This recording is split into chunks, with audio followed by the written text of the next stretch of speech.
PC. George മതസ്പർദ്ധ വളർത്തുന്ന പരാമർശം നടത്തിയെന്ന് പറഞ്ഞുകൊണ്ട് പി.സി. ജോർജിനെ പോലീസ് അറസ്റ്റ് ചെയ്തു. അതിനുശേഷം അതിനെ എല്ലാവരും കേരളത്തിലെ ചില മാധ്യമങ്ങൾ ഉൾപ്പെടെ ആ അറസ്റ്റിനെ സ്വാഗതം ചെയ്തുകൊണ്ട് അന്ത്യചർച്ച നടത്തി. കോൺഗ്രസും CPM-ഉം മുസ്ലിം ലീഗ് ഉൾപ്പെടെയുള്ളവർ അതിനെ സ്വാഗതം ചെയ്തു. അപ്പോൾ ഇത്തരത്തിൽ സ്പർദ്ധ വളർത്തുന്നവരെ വച്ചുപുറപ്പിക്കാൻ പറ്റില്ല എന്നൊക്കെ പറഞ്ഞ് വലിയ രീതിയിലുള്ള സംസാരമൊക്കെ നമ്മൾ കണ്ടതാണ്. ഇവിടെ SDP-യുടെ ദേശീയ അധ്യക്ഷനെ കള്ളപ്പണം വെളുപ്പിക്കലുമായി ബന്ധപ്പെട്ട ഒരു കേസിൽ അറസ്റ്റ് ചെയ്തിരിക്കുകയാണ്. ഇതിനെ സ്വാഗതം ചെയ്യാൻ ഇവിടുത്തെ രാഷ്ട്രീയ പാർട്ടികൾക്ക് തൻ്റെ ഇടവും ധൈര്യമുണ്ടോ എന്ന് PC വെല്ലുവിളിച്ചു. ഒരാൾ പോലും രംഗത്ത് വന്നിട്ടില്ല എന്നുള്ളതാണ് നമ്മളെയൊക്കെ ആശ്ചര്യപ്പെടുത്തുന്നത്. SDP-യെ ഭയമാണോ ഇവർക്കൊക്കെ?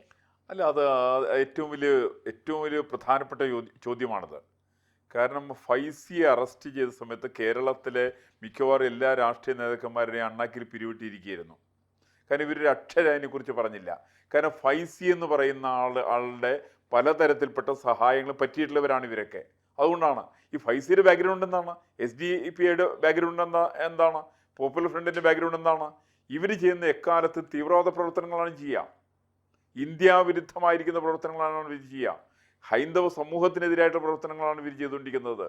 ഇവിടുത്തെ ക്രിസ്ത്യാനികൾക്കെതിരായിട്ട് ഇപ്പോൾ അവരുടെയൊക്കെ ഒരു യാത്ര നടത്തിയല്ലോ. ഇവിടെ പാലായിൽ ബിഷപ്പിൻ്റെ അരമനയിലേക്ക് ഒരു മാർച്ച് നടത്തി. എന്താ ബിഷപ്പ് പറഞ്ഞ് നെർക്കോട്ടിക്സ് മാഫിയ ഇതുണ്ട്, ജിഹാദുണ്ട്, അല്ലെങ്കിൽ ലവ് ജിഹാദുണ്ട് എന്ന് പറഞ്ഞതിൻ്റെ പേരിൽ അദ്ദേഹത്തിൻ്റെ അരമനയിലേക്ക് മാർച്ച് നടത്തിയിട്ടുള്ള ആളുകളാണ് പോപ്പുലർ ഫ്രണ്ടും SDP-യും. അതിന് നേതൃത്വം കൊടുക്കുകയും അതിനുവേണ്ടി ചുക്കാൻ പിടിക്കുകയും അതിനു വേണ്ടിയിട്ട് വേണ്ടത്ര ഒത്താശ ചെയ്ത് കൊടുത്തിട്ടുള്ള ആളാണ് ഫൈസി. ഇത് ഇവിടുത്തെ രാഷ്ട്രീയ നേതാക്കന്മാർക്കറിയാം. കാരണം ഇവരെങ്ങാൻ മിണ്ടിപ്പോയിട്ടുണ്ടെങ്കിൽ ഇവരെ പഠിക്കലിക്കായാലും മാർച്ച് നടത്തും. ഫൈസിക്ക് നല്ല കരുത്തുണ്ട്, നല്ല ധൈര്യമുണ്ട്. അതുകൊണ്ട് ഫൈസിയുടെ പേര് കേട്ടാൽ പിണറായി വിജയനും മുട്ടുകാൽ കൂട്ടിയിടിക്കും, കോൺഗ്രസിന് എൻ്റെ സുധാകരൻ്റെ മുട്ടുകാൽ കൂട്ടിയിടിക്കും. അതുകൊണ്ടാണല്ലോ ഈ പറയുന്ന ആളുകൾ തീവ്രവാദ പ്രവർത്തനങ്ങൾ ചെയ്യുന്ന സമയത്ത് തീവ്രവാദമാണെന്ന് ഇവരാരും പറയുന്നില്ലല്ലോ. കോൺഗ്രസ് പറയുന്നില്ല, കമ്മ്യൂണിസ്റ്റ് പാർട്ടി പറയുന്നില്ല, ഇടതുപക്ഷത്ത് ഒരാളും പറയുന്നില്ല, വലതുപക്ഷത്ത് ഒരാളും പറയുന്നില്ല. പറയണമെങ്കിൽ അത്യാവശ്യം നല്ല BJP-കാർ പറഞ്ഞാൽ മാത്രമേ ഉള്ളൂ, വേറെ ആരും പറയില്ല. അവർ പറയുന്ന സമയത്ത് സ്വാഭാവികമായിട്ട് ഇത് വർഗീയതയുടെ ഭാഗമായിട്ട് വരിക. അവർ പണ്ട് മുദ്രാവാക്യം വിളിച്ചില്ല കുട്ടിയെ കൊണ്ട്. അവർ മറ്റേ കുന്തിരിക്കം പോയിക്കാൻ വേണ്ടിയുള്ള മുദ്രാവാക്യം വിളിക്കുന്ന, അല്ലെങ്കിൽ അവരും മല്ലരും എല്ലാം കരുതിക്കൊള്ളാൻ വേണ്ടി പറയുന്നു. ഇങ്ങനെ മുദ്രാവാക്യം വിളിച്ച സമയത്ത് ഇവിടുത്തെ ഏത് കോൺഗ്രസിൻ്റെ നേതാവാണ് അതിനെ എതിർത്തത്? ഏത് കമ്മ്യൂണിസ്റ്റ് പാർട്ടിയുടെ നേതാവാണ് അവർ എതിർത്തത്? മറിച്ച് നിങ്ങൾ ഒരു ഇസ്ലാമിക പ്രസ്ഥാനത്തിൻ്റെ, തീവ്രവാദ പ്രസ്ഥാനത്തിൻ്റെ ആളുടെ മുഖത്തേക്ക് നോക്കിയാൽ മതി. അത് പാലാ ബിഷപ്പായാലും കൊള്ളാം, PC ജോർജ് ആയാലും കൊള്ളാം, K സുരേന്ദ്രനായാലും കൊള്ളാം, ആര് നോക്കിയാലും അതിനെതിരായിട്ട് ശക്തമായിട്ടുള്ള തിരിച്ചടികൾ വരും. അപ്പോൾ ഇങ്ങനെ തീവ്രവാദ പ്രസ്ഥാനങ്ങളെ പരിപോഷിപ്പിച്ചുകൊണ്ടിരിക്കുന്ന ഒരു നയമാണ് കേരളത്തിലെ രാഷ്ട്രീയ പാർട്ടികളെ സംബന്ധിച്ചുള്ളത്. അതുകൊണ്ടാണ് ഒരു PC ജോർജിൻ്റെ അറസ്റ്റ് ഉണ്ടായ സമയത്ത് ഇവർക്ക് എന്തൊരു ആഹ്ലാദമായിരുന്നു. അറസ്റ്റ് ചെയ്യപ്പെടുന്നതിന് മുമ്പായിട്ട് കേരളത്തിൽ മാധ്യമ വിചാരണ ആരംഭിച്ചു കഴിഞ്ഞിരുന്നു. അതിനു മുമ്പ് തന്നെ ഇവിടെയുള്ള പല രാഷ്ട്രീയ പാർട്ടികളും ചർച്ചകൾ ആരംഭിച്ചു കഴിഞ്ഞിരുന്നു. അവരുടെ പ്രധാനപ്പെട്ട ആവശ്യം എന്ന് വെച്ചിട്ടുണ്ടെങ്കിൽ PC ജോർജിനെ തൂക്കിക്കൊല്ലണം എന്നാണ്. അത് നടക്കുന്ന കാര്യമല്ലല്ലോ. പഴയ കാലത്ത് ഇത് മൻമോഹൻ സിംഗിൻ്റെ സർക്കാരും ഇന്ദിരാഗാന്ധിയുടെ സർക്കാരൊന്നും അല്ലല്ലോ. ഇവിടെ കേന്ദ്രം ഭരിക്കുന്നത് അത്യാവശ്യം നല്ല ചങ്കുറ്റുള്ള ആളുകളാണ് ഭരിക്കുക. അതുകൊണ്ട് എന്തെങ്കിലുമൊക്കെ പറഞ്ഞിട്ട് ഇവർ പറയുന്ന മാതിരി കേട്ട് കഴിഞ്ഞിട്ടുണ്ടെങ്കിൽ അത് അനുസരിക്കാൻ പാകത്തിനുള്ളവരല്ല. ഇവിടുത്തെ മറ്റ് രാഷ്ട്രീയ പാർട്ടികൾക്കും അതേപോലെ തന്നെ കരുത്തുണ്ട്. അത് പഴയ കാലത്ത് ഇവരെന്തെങ്കിലുമൊക്കെ പറഞ്ഞിട്ട് പണ്ടൊരു ആൾ പറഞ്ഞിരുന്നു, ഒരു ക്ഷേത്രം നശിച്ചാൽ അത്ര അനാചാരം നശിക്കുന്നൊക്കെ ചിലർ പറഞ്ഞിട്ടുണ്ട്. ഇന്നിപ്പം അങ്ങനെയൊന്നും സമ്മതിക്കില്ല. ഇന്ന് ക്ഷേത്രം നശിച്ചിട്ടുണ്ടെങ്കിൽ ക്ഷേത്രത്തിൻ്റെ പിന്നിൽ പ്രവർത്തിക്കുന്ന 10,000-കണക്കിന് ആളുകളുടെ രക്തം കൊടുത്തിട്ട് വളർത്തിയെടുത്തിരിക്കുന്ന പ്രസ്ഥാനങ്ങളാണത്. അവർ ശക്തമായ രീതിയിൽ പ്രതികരിക്കും. അത് തന്നെയാണ് PC ജോർജിനെ സംബന്ധിച്ചുള്ളത്. PC ജോർജിനെ അറസ്റ്റ് ചെയ്തല്ലോ. എന്നിട്ട് അവസാനം എന്താ സംഭവിച്ചത്? അദ്ദേഹത്തിന് അതുപോലെ തന്നെ 14 ദിവസത്തിൻ്റെ റിമാൻഡ് ചെയ്യുന്നു. 4-ാം ദിവസം 5-ാം ദിവസം അദ്ദേഹം ജാമ്യം കിട്ടി പുറത്തേക്ക് വരുന്നു. കാരണം അത്രേ ഉള്ളൂ ഇക്കാര്യത്തിൽ. അപ്പോൾ അത്രയും അകത്ത് പോകേണ്ട ആവശ്യത്തിന് വേണ്ടിയിട്ട് നിർഭയമായിട്ട് കാര്യങ്ങൾ പറയാൻ വേണ്ടിയിട്ട് ചങ്കുറ്റം ഉണ്ടാവുക എന്നുള്ളതാണ് പ്രശ്നം. അത് PC ജോർജിനുണ്ടായിരുന്നു. മറിച്ച് ഫൈസിയുടെ പ്രശ്നത്തിന് ഫൈസിക്കൊന്നും ആവശ്യമില്ല. ഫൈസിനിപ്പോൾ പുറത്തു വരുമെന്ന് എനിക്കറിയില്ല. കള്ളപ്പണം വെളുപ്പിക്കൽ മാത്രമൊന്നുമല്ല സംഭവിക്കുക. ഇത് രാജ്യദ്രോഹ പ്രവർത്തനമാണ്. ഇവരുടെ ബന്ധങ്ങൾ വിദേശ ചില ശക്തികളുമായിട്ട് ഇവർക്ക് വലിയ ബന്ധങ്ങൾ ഇവരെ സംബന്ധിച്ചുണ്ട്.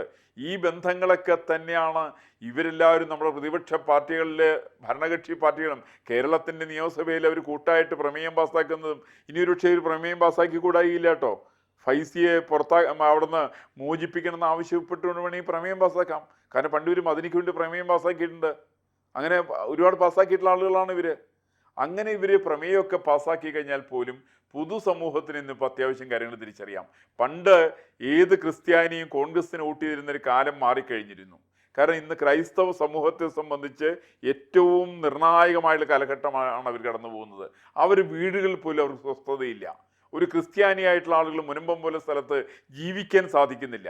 അവരുടെ ഭൂമി വഖഫ് ഭൂമിയായിട്ട് ഏറ്റെടുക്കാൻ വേണ്ടി പോകുന്നു. എറണാകുളം പട്ടണത്തിൽ വീക്ഷണത്തിൻ്റെ പരിസര പ്രദേശത്തുള്ള പല ഭാഗങ്ങളും വഖഫിൻ്റെ ഭൂമിയാണ് എന്നാണ് അവർ പറയുക. നാളെ വീക്ഷണം വഖഫ് ഏറ്റെടുക്കുമെന്ന് എനിക്ക് അറിഞ്ഞുകൂടാ. ഏറ്റെടുക്കാൻ വളരെ സാധ്യതയുണ്ട്. അതിപ്പോൾ കേരളത്തിന് വെളിയിലും വേറെ സ്ഥലങ്ങളിൽ ഇതുപോലെ ഏറ്റെടുക്കുന്നുണ്ട്.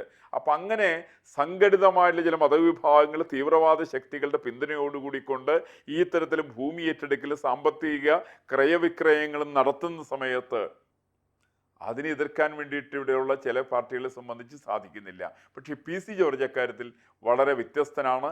ഫൈസിയെ പോലുള്ള ആളുകളുടെ ഏറ്റവും വലിയ ആ ഒരു ഫൈസിയുടെ പ്രവർത്തനത്തിൻ്റെ കൊടുംക്രൂരത അത് സമൂഹത്തിൻ്റെ മുമ്പിൽ അവതരിപ്പിക്കാൻ PC ജോർജിന് സാധിക്കും. അത് PC ജോർജ് ചെയ്തിട്ടുണ്ട്. അത് ചെയ്തു എന്നുള്ളതാണ് ഉള്ളത് കൊണ്ടാണ് ഇവർക്ക് PC ജോർജിനോട് വിയോജിപ്പ് ശരിക്കതാണ്. ഇപ്പോൾ ഫൈസിയുടെ കാര്യത്തിൽ എൻ്റെ ഒരു മറുപടിയുള്ളതാണ്. ഫൈസിയുടെ കാര്യത്തിൽ ഒരാളെങ്കിലും വാതുറന്നു എന്നുള്ളതാണ് പ്രശ്നം. SDP പോപ്പുലർ ഫ്രണ്ട് നിരോധിച്ചു, നമുക്ക് എന്താ കാര്യമെന്ന് നമുക്ക് നന്നായിട്ട് അറിയാം. SDP ഒരു രാഷ്ട്രീയ പാർട്ടിയും കൂടെയാണ്. ഒരു വോട്ട് ബാങ്ക് ഇപ്പോൾ പാലക്കാട് രാഹുൽ മാങ്കൂട്ടത്തിൽ ജയിച്ചപ്പോൾ അവരുടെ വിജയത്തിൽ ആഘോഷം പൂണ്ട് റോഡിൽ പ്രകടനം നടത്തിയവരാണ് SDP-ക്കാർ. ഇപ്പോൾ ഒരു MLA ആയിരുന്ന് വർഷങ്ങളോളം രാഷ്ട്രീയ പാരമ്പര്യമുള്ള PC ജോർജ് BJP-കാരനായിപ്പോയി എന്നതാണ് ചില ആളുകൾക്ക് PC-യോട് വിരോധം തോന്നാനും അല്ലെങ്കിൽ PC അറസ്റ്റ് ചെയ്യുമ്പോൾ സന്തോഷിക്കാനുമുള്ള കാരണം. PC ഇപ്പോൾ ജനപക്ഷ നേതാവായിരുന്നെങ്കിൽ ഒരുപക്ഷെ PC-ക്ക് വേണ്ടി കൂടി പോരാടുന്ന കുറേ പോരാളികളെ നമ്മൾ കണ്ടാനെ. PC BJP-കാരനായിപ്പോയി എന്നുള്ളതാണ് PC-യെ സംബന്ധിച്ചിടത്തോളം ഏറ്റവും വലിയ പ്രശ്നമായി ഇവരൊക്കെ കാണുന്നത്. ഇതുപോലെ തന്നെയാണ് SDP-യെ ഭയപ്പെടുന്നുണ്ടോ ഇവിടുത്തെ മാധ്യമങ്ങൾ അടക്കമുള്ളവർ? SDP-യെ ഭയപ്പെടുകയാണോ, SDP-യുടെ എന്ന് ചില ഔദാര്യങ്ങൾ പറ്റുകയാണോ എന്ന് എനിക്കറിയില്ല. ഇപ്പോൾ ഷാനിയൊക്കെ പറഞ്ഞത് സാറിന് ഓർമ്മ കാണും.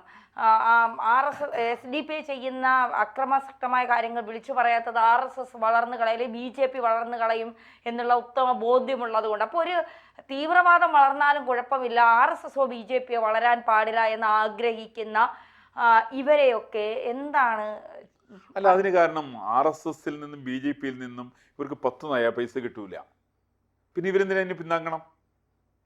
ഇവർ പിന്താങ്ങണം എന്നെങ്കിൽ ഒരു കാരണം വേണ്ടേ? എന്തെങ്കിലും ഗുണപരമായിട്ടുള്ള മാറ്റം വേണ്ടേ? സാമ്പത്തികമായിട്ട് ലാഭം വേണ്ടേ? ആ സാമ്പത്തിക ലാഭം ഒന്നും BJP-യിൽ നിന്ന് കിട്ടില്ല, ഒന്നും RSS-ൽ നിന്ന് കിട്ടില്ല. അപ്പം അതുകൊണ്ട് RSS-നും BJP-യുടെയും വളർച്ചയ്ക്ക് ഉപയുക്തമായിട്ടുള്ള ഏതെങ്കിലും സാഹചര്യം ഉണ്ടെങ്കിൽ മാധ്യമപ്രവർത്തകരും മിണ്ടില്ല. കാരണം അവർക്ക് BJP കൊണ്ട് യാതൊരു പ്രയോജനം കിട്ടാൻ വേണ്ടി പോകുന്നില്ല. അവർക്ക് പ്രയോജനമുള്ള ആളുകളെ സംബന്ധിച്ച് മാത്രമാണ് അവർ സംസാരിക്കുക. അപ്പം നമ്മളതിനെ അവരെ കുറ്റപ്പെടുത്താൻ സാധിക്കുമോ? അവർക്ക് സാമ്പത്തികമായിട്ടുള്ള വരുമാനം വേണ്ടേ? ആ സാമ്പത്തികമായിട്ടുള്ള വരുമാനത്തിന് വേണ്ടിയിട്ട് മാത്രമാണ് അവർ ഇത്തരം കാര്യങ്ങൾ ചെയ്തുകൊണ്ടിരിക്കുന്നത്.